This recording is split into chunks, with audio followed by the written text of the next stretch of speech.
sentido, entonces, se instala la audiencia de formulación de acusación y concede el uso de la palabra de los sujetos procesales para efecto de que manifieste en el presente caso si existe alguna causal de incompetencia, impedimento, recusación, nulidades u observaciones sobre el escrito de acusación, esto es, que reúne o no los requisitos del artículo 337 Código de Procedimiento Penal. Fiscalía.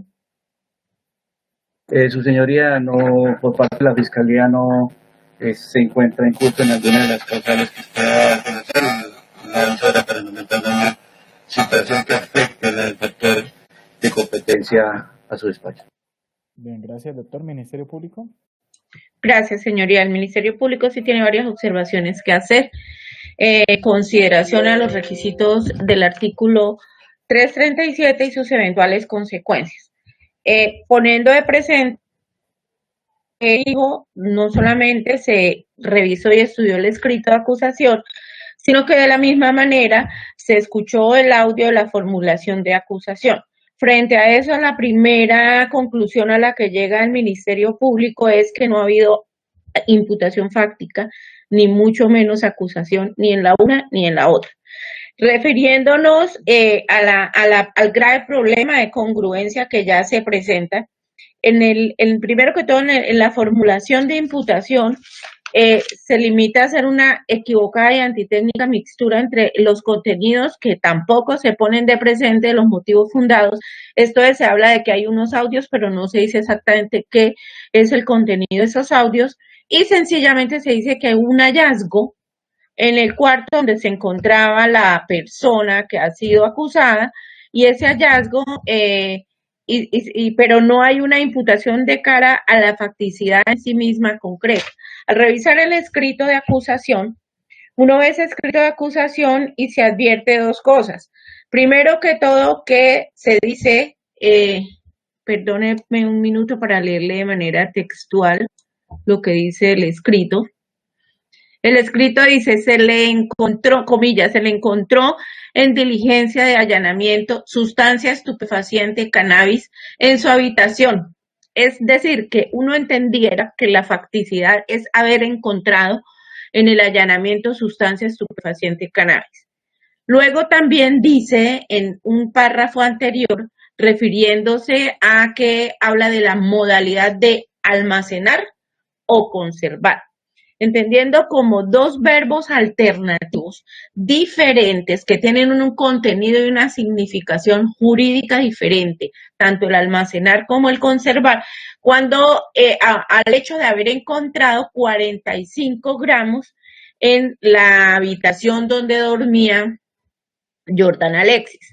Entonces, cuando se habla de almacenar, obviamente, gramaticalmente y jurídicamente aún más, el contenido o la extensión de ese término se refiere a grandes cantidades, lo cual obviamente se cae de su peso pues con la misma cantidad de marihuana que se dice se encontró.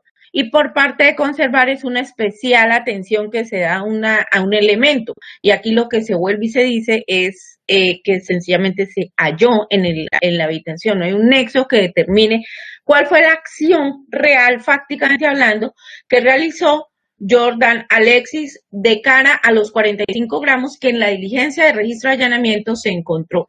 Y obviamente uno entiende que el contenido del almacenar con el de conservar no tiene ninguna relación o ninguna relación con ello, contenido a su significación jurídica. Y al revisar, pues es más grave aún todavía cuando al revisar el audio de la imputación no se halla fácticamente, primero se habla de una flagrancia y que la flagrancia puede haber encontrado en la habitación los 45 gramos. Se habla de unos motivos fundados, pero que son unas llamadas, pero no se dice qué dice ahí y no tiene nada que ver esos motivos fundados con eventualmente con esa flagrancia, y no se dice tampoco cuál es la conducta o la modalidad. En el sentir del Ministerio Público es grave la situación de cara a la mala formulación de la imputación, porque no, en el sentir de esta revisada, no hay hechos jurídicamente relevantes, o sea, no hay facticidad en sí mismo. Y eso trae pues una grave consecuencia de congruencia, porque no habría un hecho sobre el cual eventualmente condenar. Gracias. Bien, gracias, Ministerio Público, y concedo el uso de la palabra de la defensa. Bien, gracias, su señoría. A efecto de no incurrir en la misma repetición, de verdad que siguiendo el lineamiento que trae el Ministerio Público, no encuentra la defensa frente a la imputación que se realizó en ese momento, frente a lo que verdaderamente debería comunicársele a él respecto a la conducta. Como quiera también que en esa oportunidad se le comunicó el verbo vender, como ustedes lo pudieron oír en el audio. Entonces, vender, y aquí tenemos, encontrar que es almacenar o conservar. Entonces, si bien es cierto, la calificación jurídica en estos momentos puede ser variada por la Fiscalía, pero no encuentra uno si aquí la comisión de la conducta puede haber tenido él en posesión 45.1 gramos, ¿sí? Que bien sabemos que por anterioridad material, y como pretende este defensa hoy aportar sobre el tratamiento en el que está incurriendo Jordan, pues entonces uno no entiende, es decir, no hay esos hechos jurídicamente relevantes que tanto la Corte hoy en día nos ha insistido de que se debe comunicar a la persona a efecto de que pueda saber de qué se va a defender. Entonces, por eso llamo la atención en estos momentos al unísono con lo que se ha pronunciado el Ministerio Público, su señoría. Bien, muchas gracias, señor defensor. Fiscalía, ¿me está escuchando perfectamente, señor fiscal? Sí, su señoría, estoy escuchando sobre los aspectos que hago conocer defensa y representante del Ministerio Público. Bien, vale. Y en igual sentido, doctor, yo voy a hacer una dirección de audiencia, pero por favor me escuche atentamente y usted toma una decisión en el ejercicio del autocontrol de acuerdo a lo que le voy a indicar, ¿vale, señor fiscal? Para que usted analice, porque veo unos problemas en esta imputación.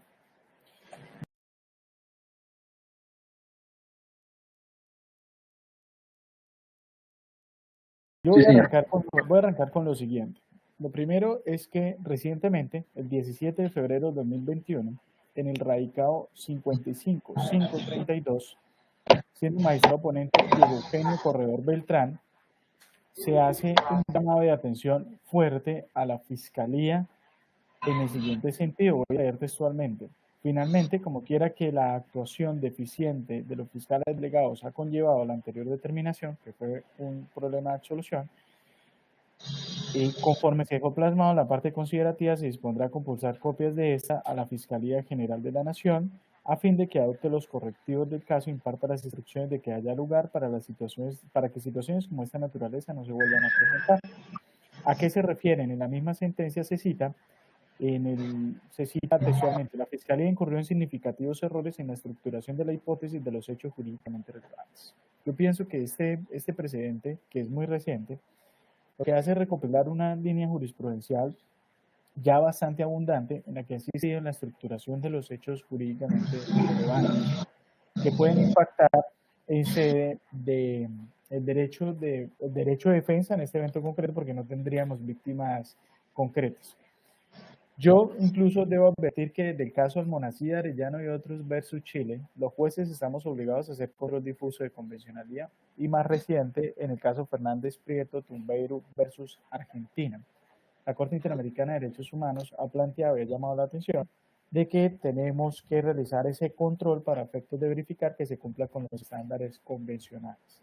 Así lo ha entendido incluso la misma Corte Constitucional en la sentencia C025-2010, quien ha planteado que la congruencia fáctica se deriva desde la misma imputación, es decir, el hecho resulta ser rígido para estos efectos. Bien, el artículo 29 constitucional hace referencia a los hechos jurídicamente relevantes, esto es sobre el acto que se le imputa. En igual sentido, el Pacto Internacional de Derechos Civiles y Políticos, artículo 9.2, canon 14.3, literal A, el Pacto con Costa Rica, artículo 7.4, el artículo 8.2, literal B y 8.4.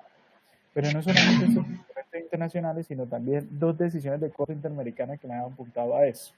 El primero, el caso Fermín versus Guatemala, el 20 de junio del 2005, y el segundo, que considero es el más relevante para lo que voy a indicar, el caso Barreto Leiva versus Venezuela, sentencia el 17 de noviembre del 2009. He de señalar que de allí se desprende los mínimos que debe tener una acusación, es decir, los mínimos convencionales en derechos humanos que debe tener una acusación, y si no los tiene, pues eventualmente se están afectando derechos, concretamente en este caso del procesado.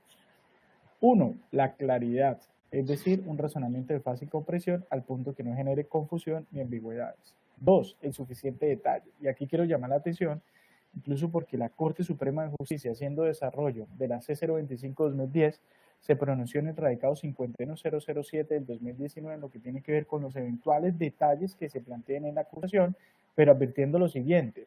Señala que sí se puede detallar en la acusación si surgen de hechos posteriores a la imputación, esto es, de nuevos elementos probatorios que eventualmente lleven a impactar el detalle de la formulación de imputación. Dicho de otro modo, si hay un equívoco en la formulación de imputación con los medios de prueba que se tenían para ese momento, pues no puede el fiscal eventualmente plantear detalles, digamos, a reajustar su imputación en la respectiva audiencia de acusación.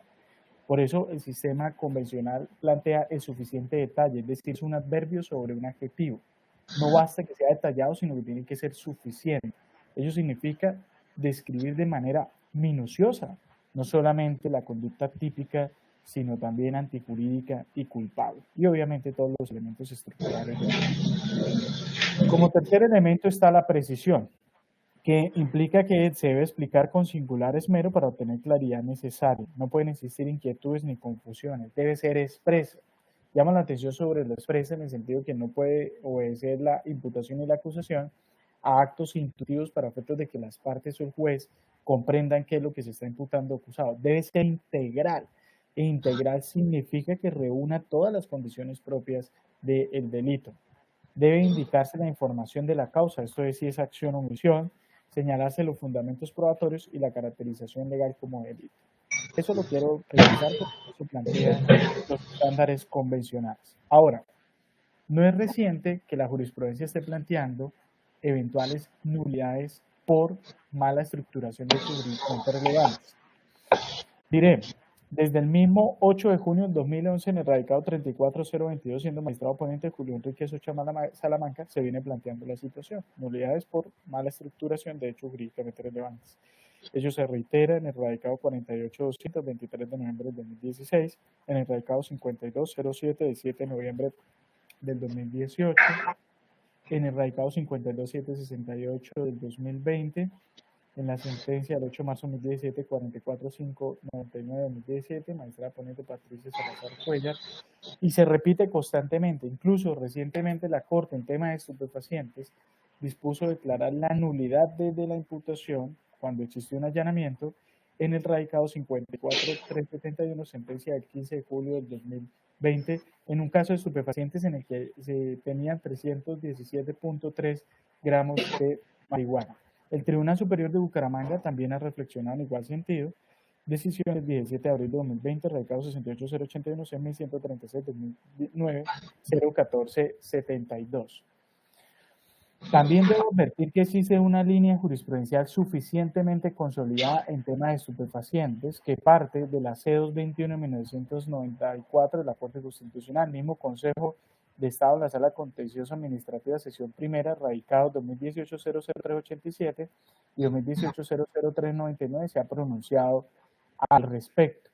Y la línea jurisprudencial de la Corte Suprema, que yo estoy seguro, pues ustedes la conocen, pero citaré simplemente algunas y diré cantidades, es radicado 108-607 de 2020, José Francisco Acuña Vizcaya, 30 gramos de cannabis.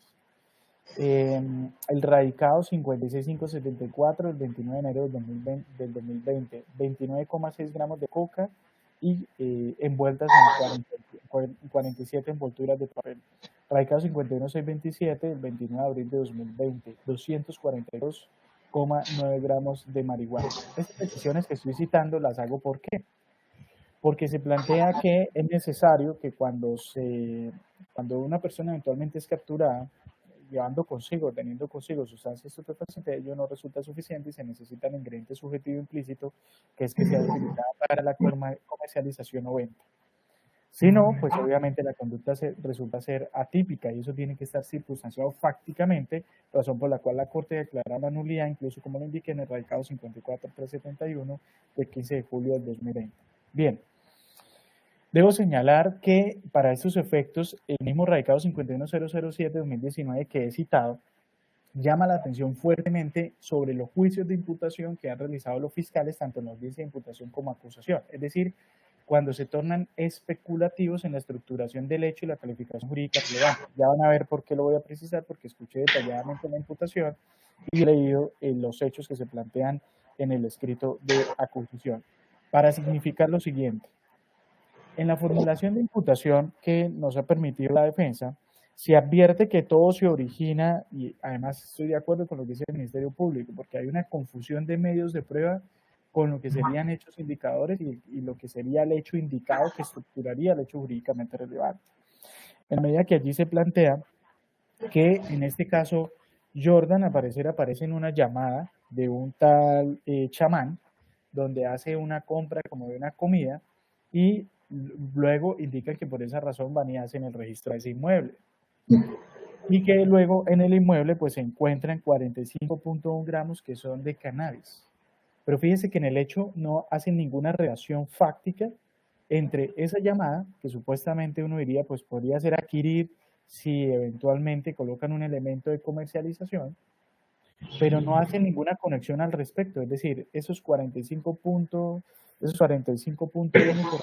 que se había pedido era solamente lo que había en un cuarto donde se conoce que Jordan pernotaba. Ahí tenemos un problema bastante grave.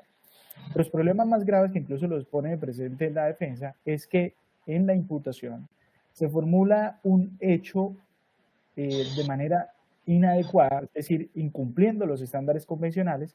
Pues en primer lugar se habla textualmente, dice la fiscalía, se habla que Jordan estaba almacenando, pero después dice que hay una venta y esa es la imputación jurídica que atribuye.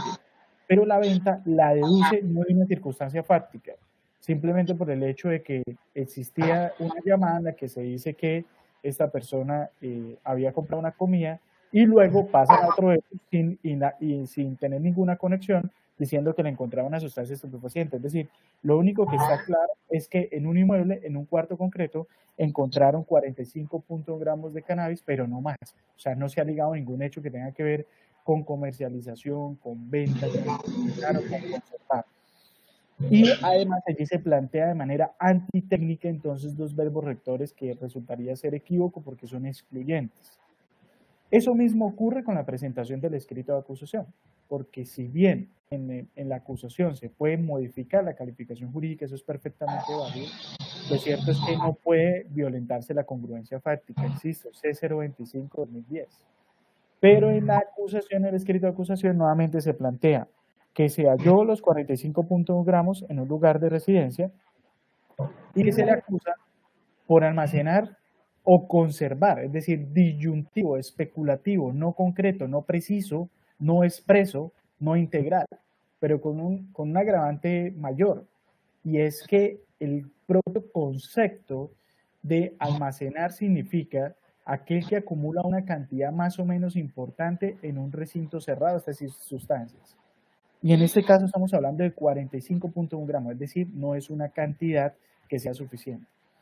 Conservar significa que tiene que ver con el hecho de que sea también una cantidad suficiente, pero que además esté guardada con especial cuidado, y tampoco en lo fáctico se está indicando de qué manera estaba guardada esta. Es decir, tenemos un problema fáctico sobre esos dos verbos rectores que se suma a la confusión que plantearon desde la audiencia de formulación de imputación, porque hablan de almacenar, luego de vender, pero no estructuran fácticamente esa situación.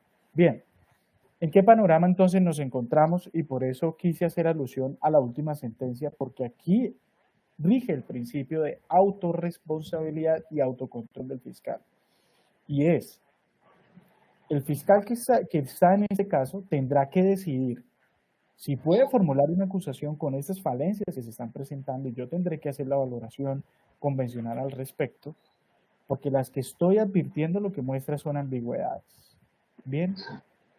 Y si va a detallar, tiene que tener especial cuidado que los medios de prueba hayan surgido posterior a la imputación para hacer ese detalle, como lo indica el recado 51007 del 2019. Y si lo observa en grado de franqueza y dice, bueno, realmente no se puede detallar, hay un error en la estructuración del hecho, como lo ha indicado la línea jurisprudencial que he señalado, pues tendrá que en el ejercicio de su autocontrol analizar la posibilidad del retiro del escrito de acusación. Es decir, porque no podría acusarse eventualmente algo en el que el objeto de los hechos no sabríamos para dónde iríamos, no sabríamos qué batir, por ejemplo, una preparatoria, una conservación, un almacenamiento sobre esa base fáctica, una venta sobre esa base fáctica. Entonces, en ese sentido, le concedo el uso de la palabra al señor fiscal. Señoría, ¿me puede regalar un minuto? Señor. ¿Me puede regalar unos 2 minutos, doctor? Vale, listo.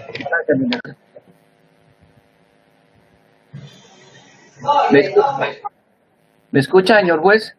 Sí, sí lo escucho, doctor. Doctor, ¿me puede regalar unos 2 minuticos? Sí, pero ¿cuál va a ser su decisión, doctor? ¿Usted va a formular la acusación de esa manera? No, así como está, no, su señoría.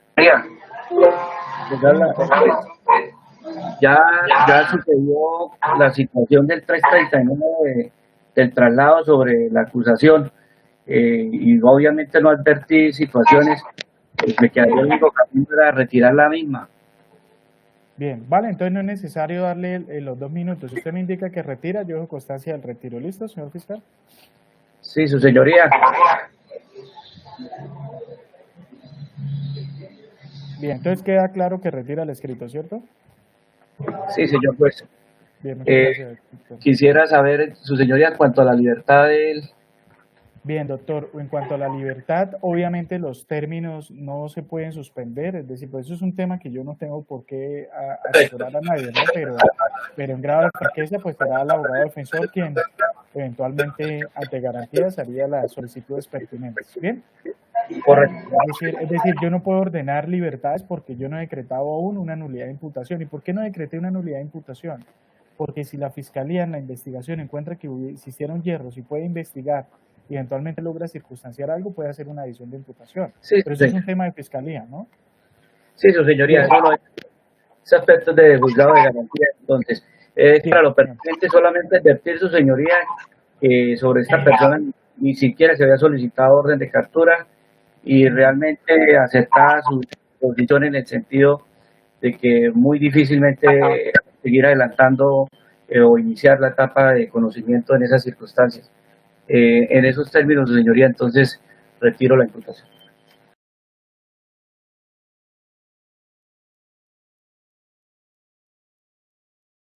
Bien, le agradezco su autorresponsabilidad ante la Administración de Justicia. Bien, en ese sentido, como quiera que se ha retirado el escrito de acusación, yo simplemente dejo constancia que el caso queda en fase de investigación, por lo que remitiré las carpetas al Centro de Servicios Judiciales para que la Fiscalía tome la decisión de rigor. Obviamente, como Jordan está privado de la libertad, pero aún hay una imputación, pues la defensa tendrá que analizar lo que resulte pertinente. Bien.